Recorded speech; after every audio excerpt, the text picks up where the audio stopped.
আজকে দোকানের জন্য শর্মা বানাবো। বানাতে বানাতে ভাবলাম একটু কথা বলি। মেয়েদের জীবনটা এমন, মানে মনে হয় কি হজমের ট্যাবলেটের মতো, ঢোকে ঢোকে সব গিলে হজম করতে হয়। বাবার বাড়ির কথা শ্বশুর বাসায় বলা যায় না, শ্বশুর বাসার কথা বাবা মার কাছে বলা যায় না।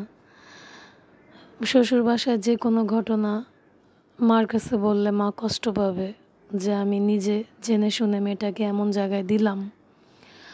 আর বাবার বাসার কোনো কিছু হাজব্যান্ডের কাছে বলা যায় না, নিজের বাবা মাকে ছোট করা হয়। মানে সব কিছু হজম করতে করতে করতে করতে মনে হয় যে একটা হজমের ট্যাবলেট খাচ্ছে সারাদিন একটা মেয়ে। এত কিছুর পরেও নাম পাওয়া যায় না। আসলে মেয়েদের জীবনটা এরকম কেন?